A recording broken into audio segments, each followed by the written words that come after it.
안녕하세요. 드림지게차입니다.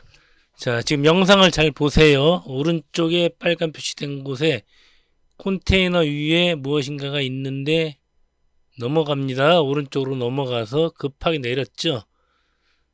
자, 굉장히 위험한 상태입니다. 지금 저게 휴게 부스거든요. 크기가 3m에 6m 정도 되는 부스인데 이렇게 컨테이너 위로 지게차 두 대가 맞들고 가다가 오른쪽으로 넘어질 뻔했습니다. 아니, 넘어졌죠? 그 순간 컨테이너 위에서 그냥 넘어져 버리면은 저 부스 자체가 오른쪽으로 떨어져 버려요. 그래서 조금 내렸죠. 급하게 내려서 그 부스가 컨테이너 사이에 끼었습니다. 이거 순발력이 굉장히 필요하죠. 사고가 나더라도 더 큰 사고를 막을 수 있는 그런 순발력이 굉장히 필요한 작업이죠. 이게 사고가 나야지 그 사고의 원인이 보입니다. 사고가 나기 전에는 어떤 사고가 날 것인가 예상만 하지 실제적으로 사고가 나기 전까지는 그걸 알 수가 없어요. 자, 그래서 오늘은 사고에 대한 그 얘기를 해보려고 합니다. 지게차로 인해서 일어나는 사고, 어떤 사고가 있을까? 그리고 왜 일어나는 것인가? 사고의 요인을 철저하게 한번 파헤쳐 보도록 하겠습니다. 이거 굉장히 대형 사고로 발전할 뻔했어요. 물론 이 자체적으로도 작은 사고는 아니죠. 3m, 6m짜리 부스 자체가 오른쪽으로 쏟아져 내렸다는 거, 이거 굉장히 위험한 일이었던 겁니다. 옆에 사람이 있었기 때문에 인명사고까지도 날 수 있었고, 이게 저 컨테이너 위에서 쏟아져 버리면은 또 더 큰 사고가 날 수도 있었습니다. 어쨌든 이 정도 선에서 수습을 했어요. 자, 지게차 사고는 왜 일어나나? 과연 어떤 이유가 있을까요? 그것을 오늘 한번 심도 있게 깊이 한번 파헤쳐 보도록 하겠습니다. 대부분 다 제가 경험을 했기 때문에 이런 것에 대해서 말씀을 드릴 수 있는 거예요. 천천히 한번 중간중간 동영상을 보면서 지게차 사고가 왜 일어나는지 알아보도록 하겠습니다. 첫째, 환경적인 요인, 지형, 공간, 시간대, 그리고 작업 형태 등에 따른 환경적인 요인. 그리고 둘째, 제품에 따른 요인, 화물의 포장 상태나 화물의 종류를 말하는 거죠. 세 번째, 사람에 따른 요인, 즉 조종사의 경력이나 신호수의 유무, 그리고 주위에 접근하는 사람들을 말합니다. 그리고 네 번째는 의지와 상관없이 일어나는 알 수 없는 요인이 있어요. 그것에 대해서도 이제 설명을 해드리도록 하겠습니다. 하나하나 보면서 정말 세밀하게 말씀을 드려볼게요. 영업용 지게차 하시는 분들은 정말 세밀해야 됩니다. 환경적인 요인, 지형의 영향, 날씨의 영향, 시간의 영향, 공간의 영향, 작업의 형태, 이게 환경적인 영향이죠. 일단 지형의 영향을 보시면은 이 땅이 빠지는 땅인지 안 빠지는 땅인지가 굉장히 중요하죠. 빠지는 땅에서는 지게차 자체가 제대로 그 기능을 발휘할 수가 없어요. 그렇다 보니까 사고가 나는 거죠. 그리고 수평, 그 기울기가 굉장히 중요하죠. 포장된 곳과 비포장인 곳도 사고를 유발하고, 그 앞뒤 좌우 수평, 그리고 이런 것 때문에 무게중심이 변한다는 것, 즉 지형의 영향이 굉장히 큰 부분을 차지합니다. 지게차 사고에 있어서 진짜 가장 중요하다고 생각하는 게 지형의 영향이죠. 지금 보시면은 이곳이 빠지는 땅이거든요.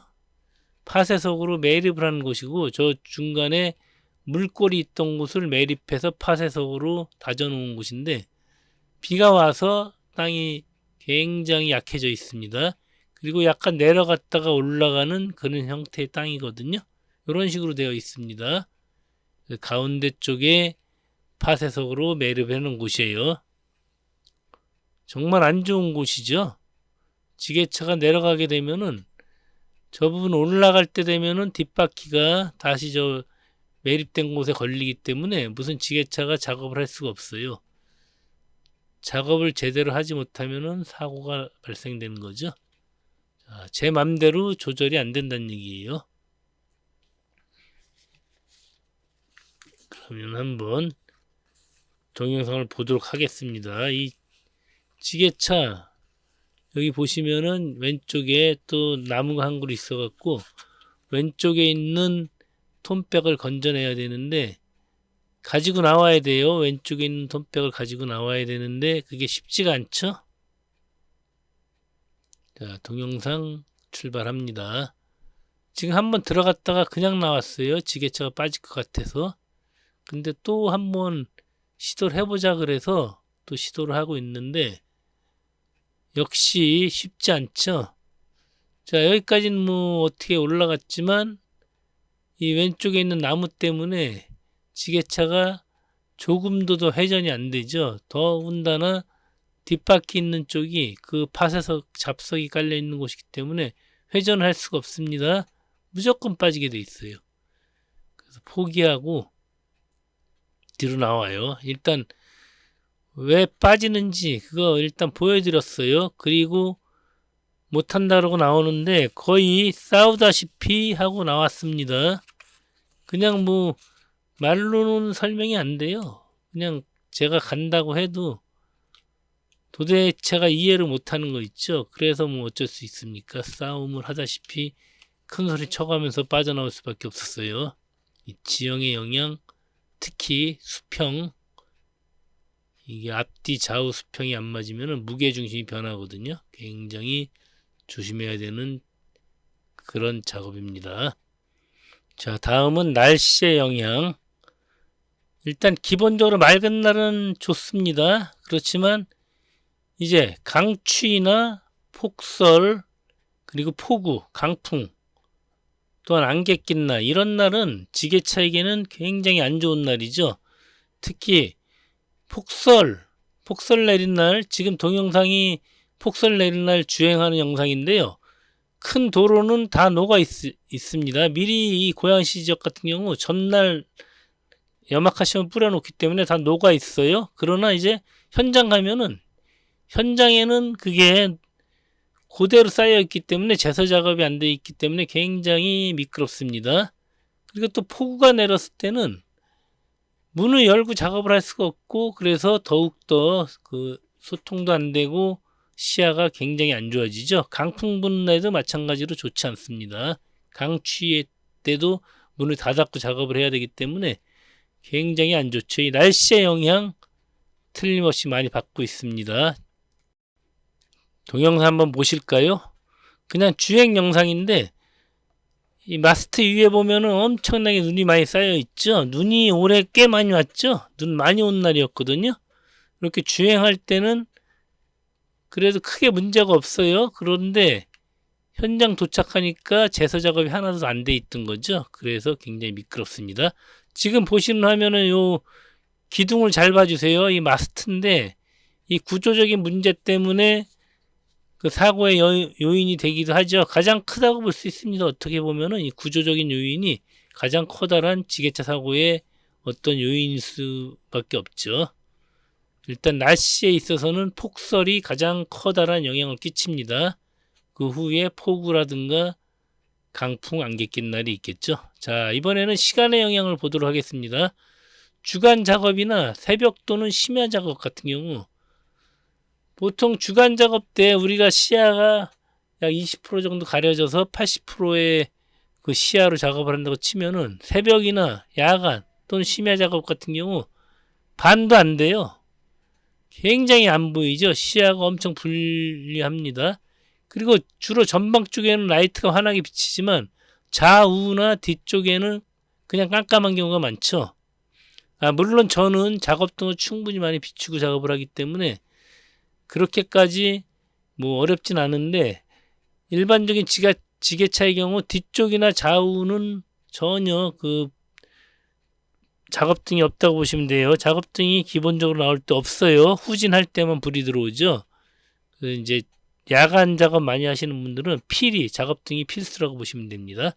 자, 이것은 이제 새로 개통하는 도로였는데 마지막 날이었어요. 내일 아침에 준공식을 하기 때문에 급하게 자재를 하차해서 작업을 해야 되거든요. 그래서 이제 밤에 작업을 했는데, 이 사고라는 게 뭐 한 가지 이유 때문에 일어나는 게 아니고 여러 가지 이유가 우연찮게 겹쳐서 사고가 일어나는 경우가 많아요. 지금 그래서 그렇다 보니까 지금 제가 몇 가지 요인을 잡아서 그 분류를 하고 있는데, 사실은 중복되는 경우도 많이 있습니다. 지금 야간 작업하지만 한발 작업을 하고 있어요. 요거 한발 작업하는 것도 사고의 원인이 될 수 있거든요. 그것에 대해서는 이 다음에 이제 또 나옵니다. 거기에서 또 더 설명을 해드릴게요. 자, 지금은 지게차 한발 작업을 하고 있죠. 제품 자체가 굉장히 작아요, 좁아요. 그래서 지게발 하나밖에 들어가지 않습니다. 뭐 어쩔 수 없이 한발 작업을 하고 있는데, 한발 작업이 그렇게 좋은 작업은 아니라는 거, 사고의 원인이 됩니다. 이것도. 영업용 지게차는 일단 지게차에 앉아서 시동을 거는 순간부터는 모든 게 사고와 직결이 된다고 보시면 돼요. 그래서 1분 1초도 절대로 긴장을 늦추어서는 안 된다는 얘기죠. 항상 긴장 속에 살아가고 있습니다. 이렇게 한 발로 떴을 때 한쪽 발이 굉장히 위험하다는 얘기예요. 요 한쪽 발 위험합니다. 주로 짐을 들고 있는 발만 쳐다보지 빈 발은 잘 안 보게 되거든요. 이거 굉장히 위험해요. 칼날 같은 지게발이거든요. 자, 이번에는 공간의 영향에 대해서 알아보겠습니다. 공간이라는 건 무엇인가요? 예, 그렇죠. 좁은 곳, 위험한 장애물이 많은 곳, 차량이나 사람의 통행이 많은 도로, 그리고 지하실. 역시 이것도 환경의 영향이죠. 환경 속에 다 들어가는 건데, 좁은 곳 굉장히 위험하죠. 좁은 곳, 지게차 제대로 회전할 수도 없는 그런 곳에서 작업을 하면은 뭐 알게 모르게 작은 사고 많이 납니다. 접촉사고 같은 경우.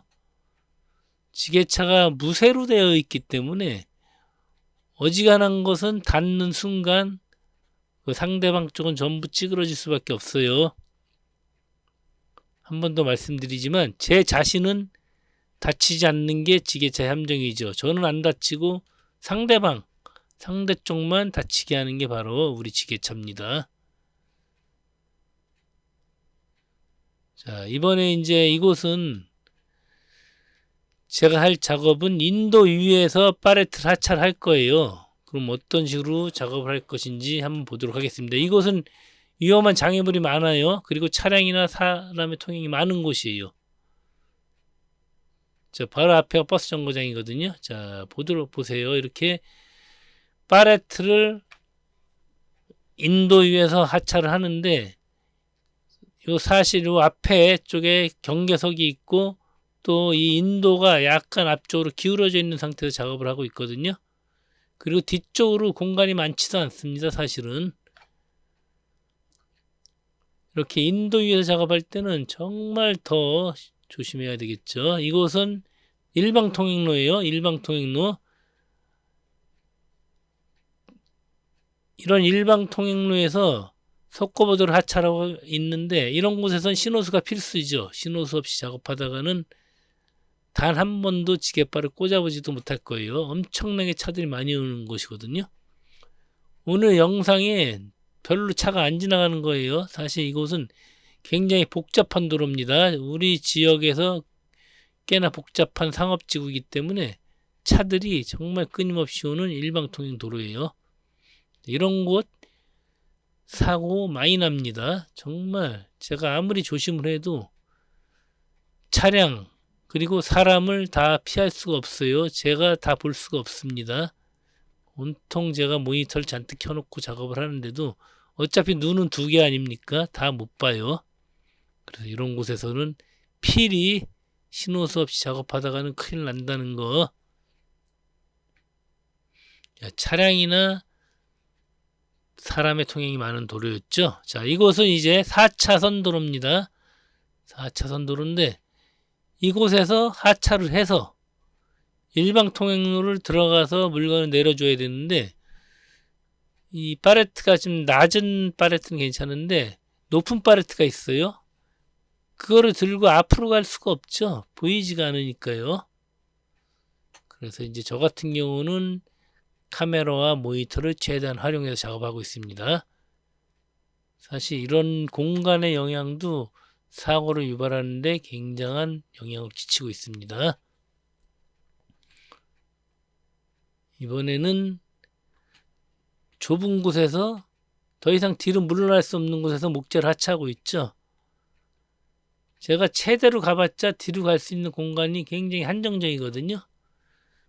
그래서 제가 후진을 하면 화물차가 들어오고 그 상태에서 저 목재를 떠서 제가 들고 있으면 화물차가 또 빠져가 나면은 제가 다시 그 물건을 저 하우스 안에 넣는 그런 작업입니다. 굉장히 좁은 곳이죠. 자, 이번에는 작업의 형태에 대해서 알아보겠습니다. 3단 지게차 작업, 그리고 지게발에 매다는 작업, 양발을 다 사용 못하는 작업, 그리고 높이 들고 운반하는 작업, 이런 거 다 굉장히 위험해요. 양발을 다 사용 못하는 작업 중에서는 철근 같은 거 한 발로 작업하는 경우도 있죠. 굉장히 위험합니다. 그리고 또한 지게발 구멍에 넣지 못하는 작업 같은 경우도 있죠. 다 위험해요. 전부 위험한 거예요. 이 작업 형태에 따라서 굉장히 사고의 위험이 많다는 얘기죠. 지금 이제 보시면은 이제 동영상을 보면서 설명해 드릴게요. 현재 이 작업 자체가 지금 왼쪽에 써 있는 모든 게 다 적용이 된 작업입니다. 3단 지게차 작업이면서 지게발에 매다는 작업이고, 양발을 다 사용 못하는 작업이고, 높이 들고 운반하는 작업이고, 지게발 구멍에 넣지 못하는 작업이에요.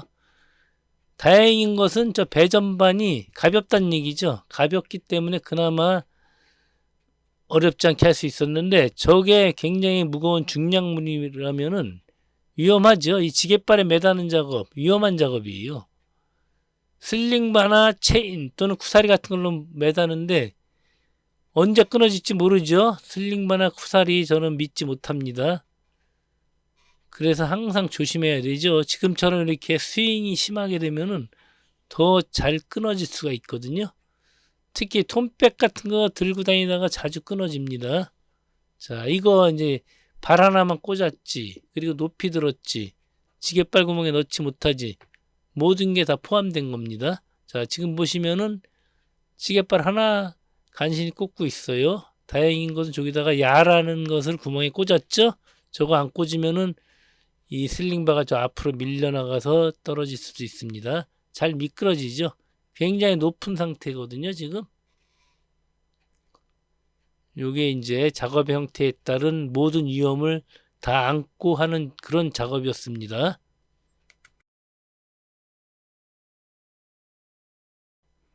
지금 보시면은 제가 톤백 자루를 들고 앞으로 가고 있는데, 이렇게 녹록길을 가더라도 항상 조심해야 될 거 많죠. 위에 전선도 조심해야 되고, 앞에 시야가 사실은 잘 안 보이잖아요. 현재 저는 카메라를 이용해서 앞으로 이렇게 가고 있습니다. 이런 자루가 잘 끊어지는 거거든요. 그래서 항상 조심해야 되죠. 이렇게 3단 지게차 작업, 그리고 지게발에 매다는 작업, 다 위험한 그러한 작업입니다. 다 사고의 요인이 될 수 있죠. 자, 무슨 영상일까요? 이번에는 미니 5톤 지게차를 군환을 하러 왔어요. 차가 쌩쌩 달리는 도로 위에서 고장이 났죠. 자, 이것을 한적한 쪽으로 옮겨줘야 됩니다. 요거 둘이 호흡이 잘 맞아야 돼요. 어차피 저 지게차를 견인할 것은 지게차밖에 없죠. 지게차에 구사리로 묶어서 조금 한적한 곳으로 끌어낼 겁니다. 이럴 경우 두 대가 서로 호흡이 안 맞으면은 그것도 또한 위험한 일이죠. 이제 저분하고 저하고는 좀 오랫동안 같이 이곳에서 작업을 했기 때문에 호흡이 대체적으로 잘 맞는 편입니다. 둘이 작업하면서 사고 난 적은 한 번도 없었어요. 자, 이렇게 한쪽에 옮겨 놓습니다. 자, 이번 작업은 무엇이냐? 자, 이게 바로 상토 팔레트죠. 제 생각인데 이거 항상 볼 때마다 요 정도 높이까지만 딱 쌓으면 좋은데 저 위에 저만큼이 더 있어갖고 이 팔레트 자체가 굉장히 위험해요. 그리고 저 팔레트 안에가 다 비닐 포장, 개별 포장이 되어 있기 때문에 사실은 미끄럽습니다. 저 순식간에 넘어가면은 아주 우장창 쏟아져 버리죠. 자, 요런 짐은 또 어떨까요? 랩을 안 감았잖아요. 요런 것도 뭐 가까운 거리긴 하지만 한번 쏟아지려고 마음 먹으면은 순식간에 쏟아지는 그러한 제품입니다.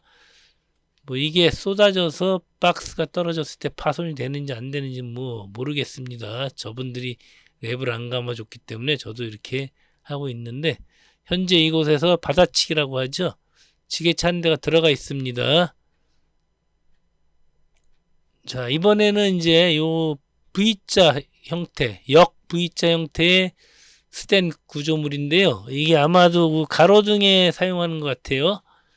근데 사실 이게 어디 뜰 데가 없습니다. 어디가 중심점인지 알 수가 없죠. 그리고 둥글둥글한 파이프로 만들어져 있기 때문에 지게바리에 아주 기분 좋게 안착되는 그런 물건이 아니죠. 매달아 뜨자니 또 너무 높이 올려야 되는 상황이 발생되고 그래서 이걸 떴는데 어쨌거나 이것도 정상적인 작업이 아니죠. 지게차에게 있어서 가장 기본적이고 정상적인 작업이라면은 팔레트가 있다거나 또는 지게바를 넣는 구멍이 따로 있을 경우로 저는 정상적인 작업이라고 기본적이고 정상적인 작업이라고 생각을 하는데 현재 이런 경우는 그게 아니에요. 떠서 뭐 틸트를 잘못 앉거나 잘못 내리면은 저게 이제 밖으로 굴러 떨어질 수도 있고 여러 가지 상황이 많이 발생될 수 있어요.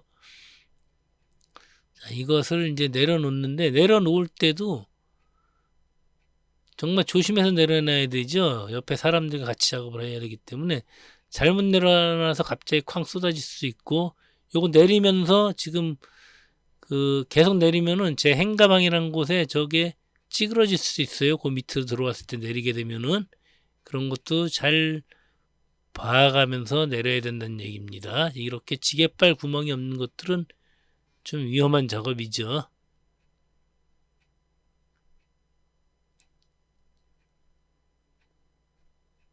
무사히 내려놨습니다. 요거 가로등 공사하는 곳인데 그 영상은 남아있지 않은데 하여튼 그 가로등이 하나 넘어진 게 있었어요. 근데 세게 넘어지지 않았거든요. 되게 위험합니다. 가로등 작업 같은 경우. 자, 이번에는 제품에 따른 요인, 사고의 요인을 말씀드리는 거예요. 제품이란 무엇이냐? 화물을 말하는 거죠. 화물. 내가 오늘 작업할 그 화물의 종류, 그리고 화물의 포장 상태 중요하죠. 랩이 많이 감겨져 있냐, 안 감겨져 있냐, 그리고 화물의 크기. 엄청나게 큰 컨테이너 같은 경우 시야가 전혀 안 좋습니다. 그리고 아까 그 역 V자 같은 것처럼 화물의 안정성이 보장되지 않는 제품 있죠. 그런 제품 같은 경우 좀 위험한 제품이죠. 이렇게 돼 있을 때 어디를 떠야 될지 모른다는 거. 떠도 불안하죠. 파이프로 되어 있기 때문에 굉장히 불안한 상태, 안정성이 없는 그러한 제품입니다. 그리고 다음에 고가품과 파손되기 쉬운 제품. 고가품에 무엇이 있을까요? 그렇죠. 의료 장비 엄청나게 비쌉니다. 의료 장비. 상상도 못할 정도로 비싸기 때문에 사고 안 나고 작업 잘 하면은 요금 8만원 받죠. 8만원 받습니다. 그러나 사고 나서 왕창 부서졌다 그러면은 파산까지 생각하셔야 됩니다. 천국과 지옥을 왔다 갔다 하는 거죠. 천국도 아니고 그냥 일상과 지옥으로 왔다 갔다 하는 거죠. 고가품 굉장히 조심해야 됩니다. 다음 파손되기 쉬운 제품엔 유리와 와인이 있죠. 이런 것도 굉장히 조심하셔야 돼요. 자, 그럼 동영상 한번 보도록 하겠습니다. 현재 제가 들고 있는 물건은 세륜기죠. 현장 입구에 있는 세륜기입니다. 요거 내려놓을 때는 안에 막 펄이 차 있어갖고 제 지게차로는 할 수가 없어서 8톤 지게차가 와서 하차를 했습니다. 요거 이제 실어주는데 이날은 그 펄이 다 말랐고 또 안에 아무것도 없기 때문에 제가 4.5톤 지게차로 들었고 이것을 상차해주고 있습니다. 그냥 들고 있으면 되죠. 이렇게 화물차가 들어오면은 그냥 내려놓으면 돼요. 화물의 종류에 따라서 무조건 4.5톤이 들어가서 이게 되는 게 아니에요. 가서 확인해봐서 들었는데 뒷바퀴가 들린다 그러면은 얼른 발표갖고 오셔야 돼요. 화물의 종류 또는 크기 이런 거 굉장히 사고의 원인이 됩니다. 나에게 맞지 않는 일을 하면은 사고가 나는 거죠. 자기 지게차에 대해서 잘 알아야 돼요. 굉장히 잘 알아야지 사고를 면할 수 있습니다. 자, 이거. 자, 장판 팔레트인데요. 이렇게 세로로 세워져 있는 이 짐. 굉장히 위험합니다. 지금 굉장히 좁게 뜬 상태에서 위로 높기 때문에 이거 아주 잘 넘어가는 짐이에요. 지금 제가 운반하는 곳에 조그만 요철이라도 있으면은 저거 넘어갈 수밖에 없거든요. 항상 조심하셔야 되죠. 이런 경우 이제 화물의 종류에 따라서 또는 포장 상태에 따라서 사고의 요인이 되는 거죠. 지금 이제 가는 곳은 이게 커다란 그 화장실 자재인데 앞이 안 보이기 때문에 제가 지금 카메라를 설치해서 보면서 가고 있습니다. 이렇게 시야가 안 좋은데 앞으로 갈 수밖에 없어요. 그리고 높이도 거의 아슬아슬합니다. 앞에 신호수가 없으면은 제가 작업을 할 수 없겠죠. 자, 지금 이것은 원단이죠, 원단.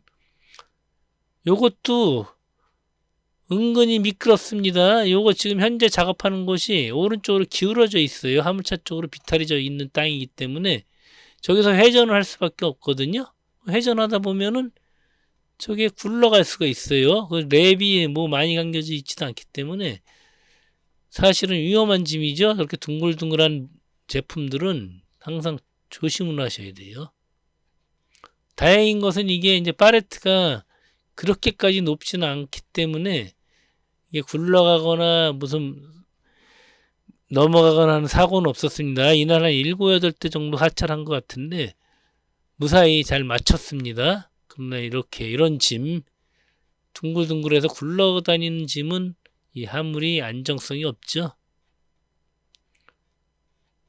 어쨌든 이 제품에 따른 요인, 가장 중요한 게 화물의 안정성과 또 고가품 무지무지하게 비싼 거 작업하시기 전에 그 책임 소재를 어디까지 책임을 질 것인가 얘기하고 작업을 하셔야 돼요. 큰일 납니다. 보험으로 다 커버가 안 되거든요. 보통 지게차 같은 경우 대인은 무한이라고 할지라도 대물은 무한이 아니죠. 물론 그리고 요즘엔 지게차 배상 책임보험 같은 경우는 대인 대물 합쳐서 약 2억 정도밖에 되지 않거든요. 그거 갖고 모든 게 커버가 되지 않습니다. 물론 어쨌든 사고가 나면은 지게차 100% 잘못은 없기 때문에 그 책임 소재는 뭐 재판으로 가서 따져봐야 되겠지만 어쨌든 큰 사고 나면은 파산한다는 거 뭐 10분 빨리 해서 뭐 하겠습니까? 사고 안 나는 게 최고죠. 자, 이번에는 이거 레이저 커팅기 수천만 원 호가하는 장비죠. 이런 고가품 작업할 때는 제발 비전문가가 그냥 지게차만 불러서 작업할 수 있다고 생각하지 마시고요.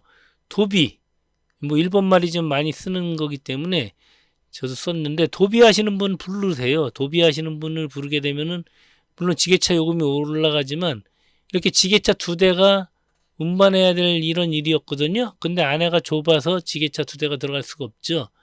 지게차 1대 갖고 작업을 해야 되는데 이럴 때 전문가가 있으면은 앞에 이제 바퀴가 있죠. 바퀴에 태워서 가기도 하거든요. 그런 식으로 전문가에게는 장비가 있습니다. 저는 뭐 장비 없어요. 지게차밖에 없습니다. 그래서 이렇게 수천만 호가하는 장비를 설치할 때 비전문가가 이것을 작업하려고 하니까 사고가 나면은 엄청나게 배보다 배꼽이 커지는 거예요. 요거 맡기지 마시고 이런 중량물 운반해주는 도비를 꼭 부르시기 바랍니다. 지금 이제 영상이 자꾸 길어져 갖고 빨리빨리 진행을 하도록 하겠습니다. 다음 사람에 따른 요인. 지게차 운전자의 경력 굉장히 중요하죠. 신호수의 유무도 중요하고 지게차 작업에 자꾸 하는 반경에 접근하는 사람들도 굉장히 많습니다. 일단 지게차 운전자의 경력 굉장히 중요합니다. 같은 작업이라도 보는 눈이 다르죠. 그리고 사고가 났을 때 그 사고를 수습할 수 있는 게 바로 경력자의 차이죠. 우리 지게차는 기술자가 아닙니다. 경력자죠. 경력이 많음으로 해서 지게차가 사고 안 나고 일을 할 수 있는 거예요. 같은 작업이지만 초보자가 하면은 사고가 나고 경력자가 하면 사고가 안 납니다. 왜냐하면은 그 위험을 볼 수 있기 때문이죠. 즉 지게차 잘하는 거, 사고 안 나는 거 잘하는 거라 그랬죠. 사고 안 나려면 어떡합니까? 지금 제가 오늘 설명해 드리죠. 이 모든 위험 요인을 알고 있어야 돼요. 그 위험 요인을 모르면은 사고가 나는 거예요. 그게 바로 경력의 차이고 지게차 운전자의 차이입니다. 그러나 아무리 경력이 많다고 해도 또 일어나는 사고를 다 막을 수는 없습니다. 보이지 않기 때문이죠. 사고가 난 후에 보입니다. 조금 더 잘 보일 뿐이죠. 지게차 경력자들은요. 자격증이 있다 그래서 내가 지게차 오늘 당장 할 수 없죠. 바로 그런 것 때문에 문제가 되는 거예요. 그래서 요즘에는 부자지간에 작업을 많이 하고 있어요. 새로 모르는 사람 데려다가 작업시키기보다는 그냥 나의 핏줄, 나의 지인을 가르쳐서 같이 작업을 한다는 얘기죠. 그런 거 보면은 지게차가 또 썩 나쁜 직업 같진 않거든요. 영업용 지게차. 나쁜 직업이라면은 뭐 내 자식에게 그걸 물려주겠습니까? 그건 아니잖아요. 잘하면 좋은데, 사고가 안 나고 잘하면 좋은데, 그때까지는 경력이 쌓여야 한다는 거. 그래서 초보자분들이 굉장히 취업하기가 힘든다는 얘기죠. 영업용 지게차가 조금 진입벽이 낮은 건 아니에요. 진입하기가 상당히 높습니다. 위험하기 때문이죠. 8만 원 받고 있는데 보통 뭐 경력자나 초보자나 똑같습니다. 그 가격은. 왜냐하면 기술자가 아니기 때문에. 어쨌든 뭐 초보자라 그래서 또 영업용 지게차 못하는 거 아니에요. 제가 능력이 있으면은 다른 사람보다 조금 순발력도 있고 또 사고를 볼 수 있는 그런 능력을 자꾸 갖게 되면은 빨리 지게차에 숙달이 될 수 있어요. 내 지게차를 정말 잘 알아야 한다는 얘기죠. 내 지게차가 얼마나 길고 지게발 끝에서부터 뒤에까지 항상 다 보고 있어야 됩니다. 지게차 운전석에 앉는 순간 내 지게차를 내가 완전히 장악을 해야 된다는 얘기죠. 자, 그래서 경력자가 중요한 겁니다. 한 번 더 말씀드리지만 기술자 아니고 경력자입니다. 경력 굉장히 중요해요. 그렇다고 또 오래 작업하시는 분들, 경력자분들 내가 또 위험한 일 했다고 자랑하지 마세요. 그거는 위험한 일이 있으면은 위험은 제거하고 해야 된다는 거. 자, 경력은 즉 시간이죠. 얼마나 내가 지게차를 오래 땄냐. 이게 바로 사고를 조금이라도 덜 내는 그 방법이죠. 즉 방법은 오래 타는 수밖에 없어요. 지게차를. 저도 초보자 때는 사고가 안 보이더라고요. 어쨌거나 초보자분들 요 지게발을 파레트에 꽂는 거 그것만이라도 연습을 하고 영업용 지게차를 하셔야 돼요. 아무것도 모르는 상태에서 그냥 열정으로 달려든다 그래서 되는 게 아니죠. 영업용 지게차라는 것은 항상 다른 상황에 맞닥뜨리기 때문에 그 모든 상황을 차고 나가서 잘 헤쳐나가서 그 작업을 무사히 끝나는 거, 요거 지게차 운전자의 경력이 굉장히 중요합니다. 사고가 나냐 안 나냐 정말 간발의 차이거든요. 그리고 작업하는 데 있어서 신호수 꼭 필요한 작업 아까 많이 보셨죠? 제가 많이 동영상 보여드렸는데 신호수가 꼭 있어야 된다고 보시면 돼요. 대부분 모든 지게차 작업할 때는 신호수가 있어야 된다고 보시면 됩니다. 뭐 다 있죠? 누군가가 지게차를 부른 사람이 있을 거 아닙니까? 그 사람을 신호수로 대용으로 쓰시면 되는 거예요. 꼭 있어야 됩니다. 신호수 있고 없고 사고의 차이가 굉장히 크거든요. 자, 그리고 지게차 작업하는데 구경할 거 없습니다. 가까이 오지 좀 마세요. 굉장히 위험합니다. 지게차 작업하는 곳 가까이 오지 마시기 바랍니다. 사람에 의한 요인은 인재죠, 인재. 지금 이곳은 이제 한강공원인데 저 앞에 컨테이너를 운반하러 갔는데 지금 딱 도착해 보니까 딱 보이죠? 요 앞에 배수로가 지나가고 저기는 약간 언덕져 있고 요또 간격이 좀 있습니다. 배수로에서 컨테이너까지. 자, 지게차가 저 배수로를 밟았을 때 트렌치라 그러죠. 저 뚜껑이 찌그러지면서 무너질 수가 있어요. 더군다나 저 컨테이너를 들게 되면은 앞바퀴 하중이 굉장히 많이 눌리게 되잖아요. 그리고 지게차가 저 언덕을 올라갈 수도 없습니다. 지금 이 동영상으로 보는 것과 다르게 상당히 높아요. 지게차가 올라갈 수 없는데 그렇다 보면은 저게 이제 지게차가 배수로 위에 서서 계속 작업을 해야 되잖아요. 아주 불합리한 작업이죠. 자, 위험합니다. 저는 딱 보면 알아요. 그래서 그냥 회차를 합니다. 요게 바로 이제 경력자와 초보자의 차이죠. 초보자일 경우 저런 거 안 보고 그냥 작업합니다. 자, 사고가 났을 때 지게차가 덤탱이 쓰는 거예요. 그럴 경우. 지금 이제 와인을 하차하고 있는데 와인 팔레트 이렇게 봤을 때는 개별 포장 박스 다 돼 있고 뭐 랩 감아져 있고 팔레트 좋고 괜찮은 것 같지만 충격에 굉장히 약하고 또 높아요. 이 팔레트가 은근히 높기 때문에 상당히 위험한 작업이죠. 요거 팔레트 작업할 때. 그래서 저도 진짜 정말로 이 팔레트 작업할 때는 천천히 합니다. 살짝만 해도 벌써 흔들 그러면서 넘어가려고 해요. 굉장히 위험한 팔레트. 이거 현재 상태도 약간 저 화물차 쪽이 높은 상태거든요. 그래서 지금 떠서 이 평지에서 돌리고 있습니다. 저도 이거 초보 때 와인 팔레트 한번 살짝 넘어간 적이 있었는데 6병이나 깨졌어요. 그래서 그날 지게초금 못 받았습니다. 이곳은 이제 지하실이죠. 지하실 같은 경우 특히나 필요하죠. 무엇이? 신호수 필요합니다. 이곳은 이제 아파트와 상가가 같이 쓰는 주차장이기 때문에 사실은 차량들 통행이 많은 곳이거든요. 이곳에서 만약에 신호수가 없으면은 저 혼자 만약 단독 작업을 하게 되면은 차가 막 꼬여서 아주 난리가 날 겁니다. 이런 곳 신호수 꼭 있어야 돼요. 지게차 작업 반경 접근 금지 아까 말씀드렸죠. 절대 가까이 오지 마세요. 이렇게 지하실에서 나갈 때도 사실은 신호수가 있어야 되는데 안 기다려주죠. 신호수분이 그냥 내려와 버렸죠. 저 혼자 조심해서 나가는 수밖에 없습니다. 자, 이렇게 비가 오는데 제가 좌회전해서 들어가죠.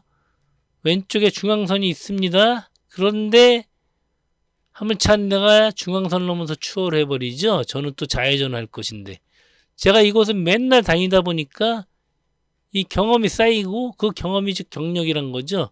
그래서 이곳에서 일어난 사고는 제가 거의 다 막을 수 있었던 거죠. 만약에 제가 처음에 모르고 이런 경력도 없다 그러면은 저기서 들어오는 차랑 여러 번 접촉사고 났을 겁니다. 어쨌든 이런 것도 굉장히 위험한 사고의 요인이죠. 즉 사람에 의한 사고 요인입니다. 자, 이번에는 알 수 없는 요인 사고 사례 몇 개 보여드리도록 하겠습니다. 왜 넘어갔는지 왜 부딪혔는지 알 수 없는 사고.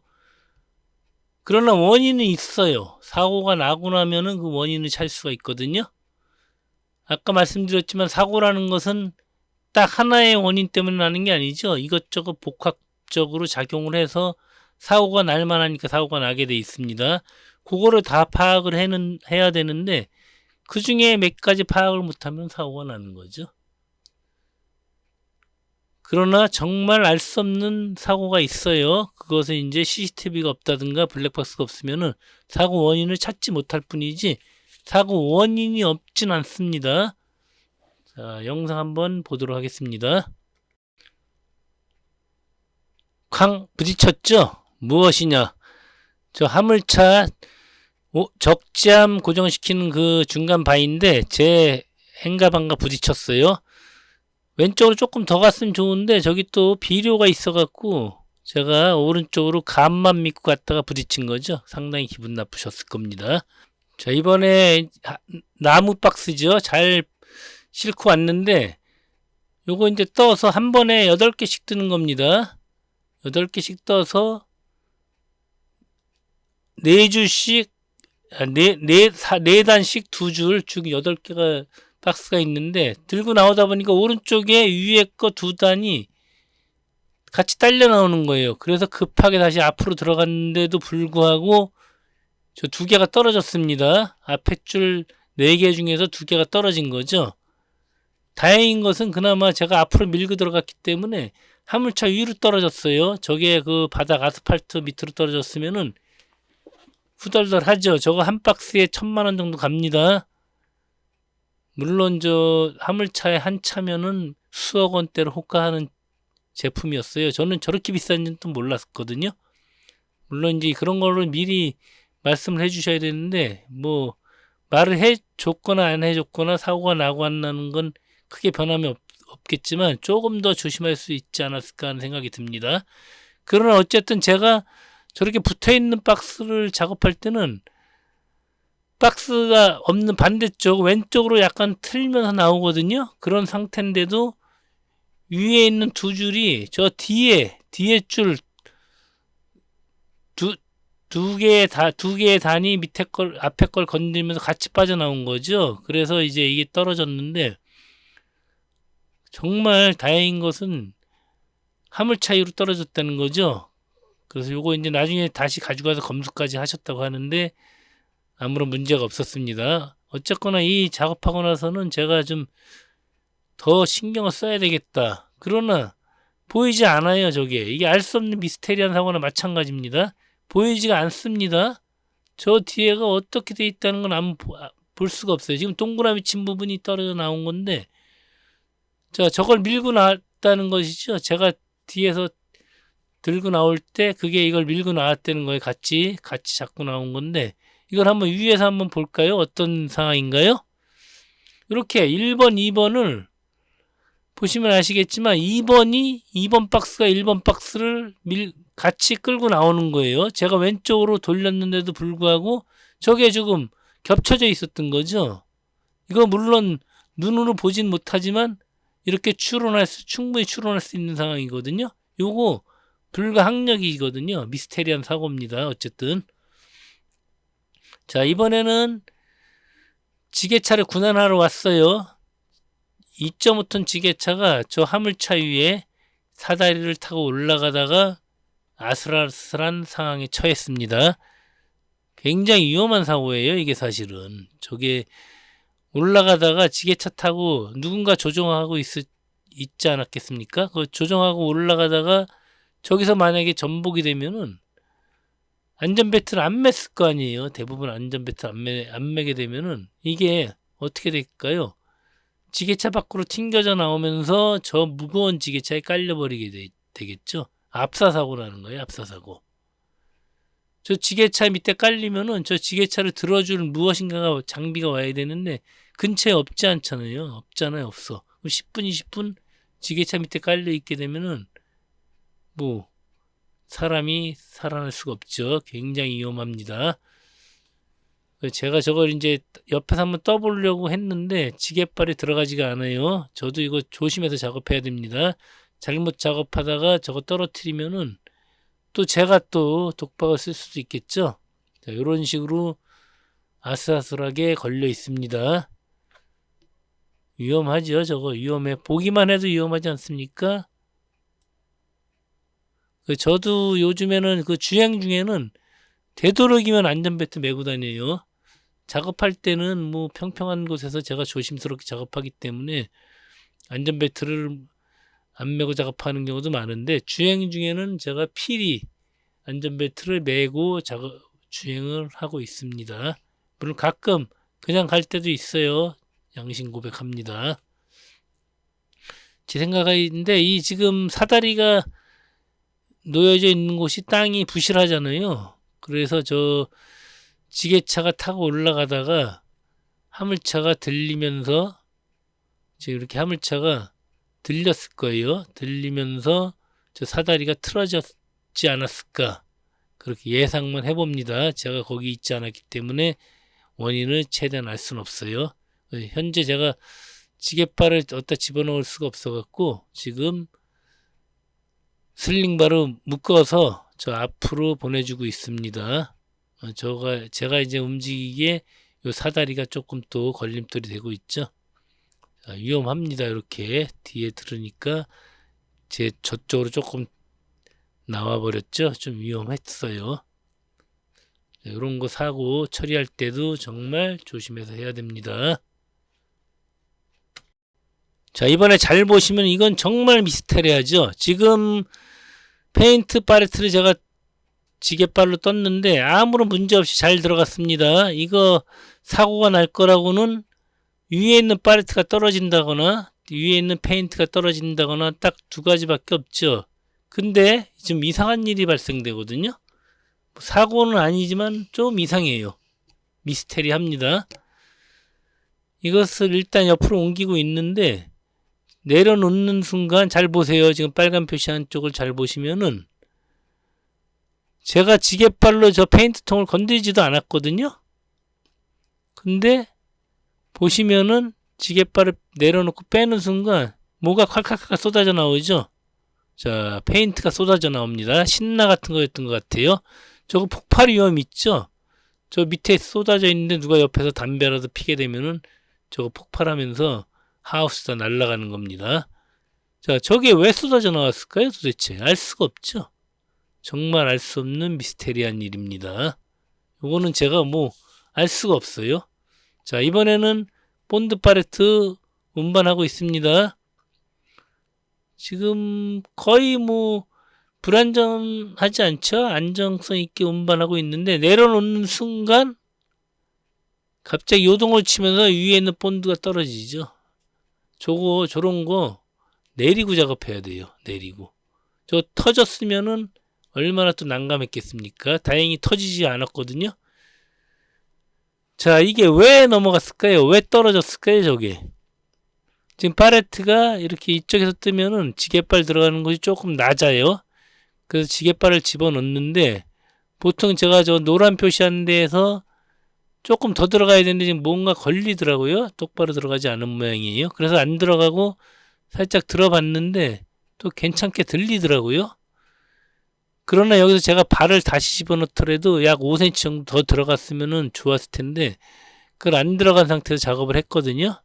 근데 이게 내려놓으면서 틸트를 약간 꺾는 순간 저쪽으로 반대쪽으로 중심이 쏠리면서 요동을 치는 거죠. 그러면서 위에 있는 본드통이 떨어진 겁니다. 제가 이제 바닥에 최대한 낮게 깔고 운반을 했기 때문에 이 전체 팔레트는 큰 사고는 안 날지 모르지만 위에 있는 것들은 뭐 랩에 씌어 있는 게 아니잖아요. 누가 잡아주지 않는 한은 그런 일이 발생됐을 때 저기 떨어질 수 있다는 거. 다행히 터지지 않았습니다. 5cm만 더 들어갔으면은 요런 일도 안 일어났을 거예요. 자, 이렇게 해서 이제 사고의 요인을 알아봤는데 이 사고를 예방할 수 있겠습니까? 좀 지게차 사고가 하나라도 덜 났으면 하는 마음에서 오늘 만들어 봤습니다. 그러니까 여기서 이제 하나 빠진 것은 사고의 원인 중 하나를 추가한다면은 지게차 자체 구조적인 요인이 있죠. 그건 바로 지게발과 그 지게발을 잡아서 상하 운반해주는 그 마스트인데요. 이 마스트가 엄청나게 시야를 많이 가리고 있거든요. 그리고 지게발 자체가 운전석에서 2m 이상 튀어나와 있는데 그 지게발은 굉장히 날카롭고 강력한 칼날 같은 무기입니다. 아주 무서운 장치죠. 그래서 이 지게발과 마스트 자체가 있기 때문에 지게차는 구조적인 문제 자체에서 그 사고를 벗어날 수 없는 거예요. 그런 걸 다 생각을 해서 작업을 해야 됩니다. 어쨌든 지게차 경력은 굉장히 중요한 거라는 거. 자, 이제 위험한 작업이 있으면은 나의 경력만 믿고 그 작업을 하기 전에 위험한 작업 잘 끝냈다고 허세 부리거나 그러지 마세요. 그 허세입니다, 허세. 항상 위험한 작업은 그 누구라도 사고가 날 수 있거든요. 위험한 작업 하기 전에 일단 제거할 수 있는 위험은 전부 제거하고 작업을 하시기 바랍니다. 자, 지게차 작업 수십 년 해도 사고 나요. 사고 나고 그 사고를 예방하는 방법은 어떻게 하면은 그 사고를 예방할 수 있을 것인가, 사고가 안 날 것인가, 위험 요소를 잘 살피세요.